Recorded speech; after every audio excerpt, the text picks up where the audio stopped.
तो फाइनली मैंने यमएच vigilante episode number 4 तक देख लिया है। वेल एपिसोड नंबर 1 पे हम डिटेल वीडियो पहले ही बना चुके हैं, तो फिर उसकी लिंक तुमको डिस्क्रिप्शन में मिल जाएगी।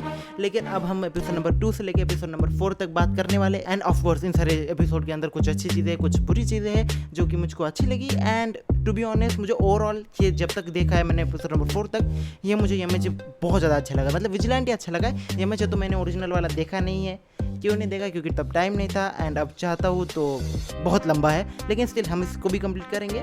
लेकिन मैंने जहाँ तक सुना है यमएच जो विजिलेंटी है उसकी जितनी भी एनिमेशन है वो ओरिजिनल यमएच से बहुत ज़्यादा अच्छी है।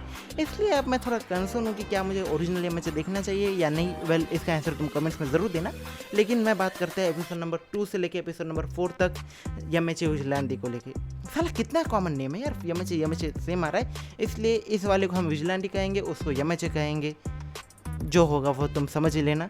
वेल सो विजिलेंटी का जो एपिसोड नंबर 1 है उसमें हमने जैसे कि देखा था कि जो मतलब ये जो नकल पंचर है और ये जो भी अपना यमसी है उसकी मुलाकात होती है, उसका पूरा फॉर्म होता है। एंड एपिसोड नंबर 2 के अंदर इस पर ही डबल डाउन किया जाता है।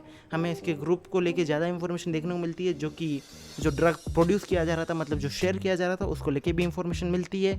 एंड ये सब अब उस एक पर्सन को ढूंढने की कोशिश कर रहे हैं जिसने कि ये ड्रग सेल किया है।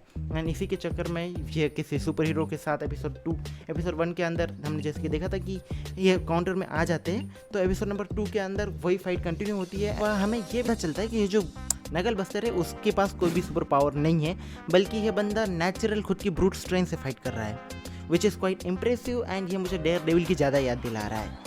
वेल अभी भी साला मैंने इतना एपिसोड देखा तब भी मुझे समझ में नहीं आ रहा कि ये देख सकता है या नहीं। मोस्ट प्रॉब्ली ये देख सकता है, लेकिन still this guy is good at fighting. And episode 3 के अंदर या एपिसोड नंबर 4 के अंदर इस बंदे ने एक नए एपिसोड नंबर 3 के अंदर इस बंदे ने किसी एक जाइगेंटिक मॉन्स्टर को एक पंच नहीं बहुत ज़्यादा पंचेस के अंदर नॉकआउट किया है। And which was quite impressive. And इस बंदे की ब्रूट स्ट्रेंथ सच में बहुत ज़्यादा है। एंड वेल इसी के अंदर हमें जो ऑल माइटी है जो कि यमएच के अंदर बहुत ज़्यादा टॉप का हीरो है वो भी देखने को मिलता है एपिसोड नंबर 3 के ये अंदर। एंड टू बी ऑनेस्ट मैं जब इसके कैमियो हुआ था यमएच के अंदर, मतलब विजिलेंटी के अंदर ये यमएच वाला almighty, that at that moment I was like wait ये आ गया। लेकिन देन मुझे नोटिस हुआ कि ये एक मिनट है, लाइव एक्शन नहीं है, यहाँ पे डेब्यू ऐसे किया जा सकता है ऐसे। Because of that it was fun. And to be honest भाई कैपिटलिज्म तो यहाँ पे बहुत चल रहा है। क्योंकि देखो अगर तुम में से कितने लोग मुझे पता नहीं कि 18+ हो, लेकिन अगर जिन्होंने भी बॉयज़ देखा है उसके अंदर तुमको होमलैंडर देखने को मिलता है। एंड उसकी कई सारी वीडियोस देखने को मिलती है, प्योर कैपिटलिज्म भी देखने को मिलता है। एंड वही चीज़ मुझे यहाँ पे भी देखने को मिली। वेल अगर ऑल माइटी ने कुछ कांड किए हैं यमएच के अंदर जो कि मैंने नहीं देखा है, एंड वही चीज़ें अगर यहाँ पे रिवील हुई भाई मैं तो पागल हो जाऊँगा।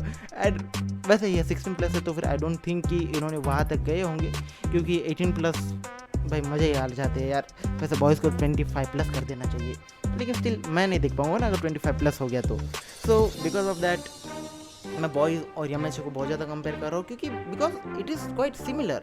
कि तुम अगर नोटिस करोगे तो फिर ऑल माइटी और होमलैंडर ये दोनों भी कैपिटलिज्म पे ही चलते हैं। मतलब भाई दोनों भी पैसे कमा रहे हैं उनके काम से, उनके ब्रांड बन रहे हैं वो अपनी। भाई यमएच के अगर तुम विजिलेंटी के अंदर तुम नोटिस करते हो तो फिर जो अपने यमसी उसके जो कप पे है तुम्हें ऑल माइटी की फोटो देखने को मिलती है। ऑल माइटी खुद का चिप्स सेल कर रहा है। मतलब इट इज़ लाइक कि तुम पैसे कमा रहे हो। ये वर्ल्ड भी इतना ज़्यादा दूध का धुला नहीं है। एंड मैं चाहता हूँ कि ये इन सारे डार्क ट्रूप को ज़्यादा एक्सप्लोर करे जस्ट लाइक बॉयज़। लेकिन अगर ये भी सेम करेगा तो फिर बॉयज़ और इसमें क्या फ़र्क रहेगा? काइंड ऑफ नो कि तुम अपने ओपिनियन बताओ कि अगर तुमने बॉयज़ देखे तो फिर तुम उसको और इसको क्या कंपेयर करते हो। वैसे एपिसोड नंबर 4 के अंदर अपने को एक टॉप हीरो देखने को मिला जो कि रोबोटिक पावर होल्ड करता है, जो ज़्यादा तेज़ी से रन कर सकता है। हमें वो देखने को मिलता है जिसको कि अपने यमसी की आइडेंटिटी पता है। एंड वो यमसी को ग्रो होने में मदद कर रहा है, ना कि इसके ये वाले मास्टर की तरह जो कि खुद के आंखों पे रखता है पट्टी, पता नहीं क्या है। लेकिन इससे तो अच्छा ये बंदा टीच कर रहा है। सो बिकॉज ऑफ दैट अब तक ओवरऑल बताऊँ तो ये सारे एपिसोड अच्छे ही है। एंड अगर खामियों की बात की जाए तो फिर अगर एपिसोड नंबर 2 के अंदर तुम्हें एक मॉन्स्टर देखने को मिलता है जो कि बहुत बड़ा होता है, ठीक है, जो वह अपनी जो फीमेल है उसको पकड़ता है अपने हाथ में। एंड भाई अगर तुमने पकड़ा है तो भाई कुचल दे। तू किस चीज़ का इंतज़ार कर रहा है? तुझे तो कुचल देना चाहिए तेरी। बट दैट थिंग अगेन यार उस मॉन्स्टर ने कुछ नहीं किया। वेल ऐसा दिखाया गया था कि वह जो मॉन्स्टर है वो माइंडलेस है। Because of that thing happen. But अब क्या कर सकते हैं। हाँ चलो फिर मिलते हैं अगली वीडियो में, तब तक के लिए सायोनारा, टाटा, गुड बाय।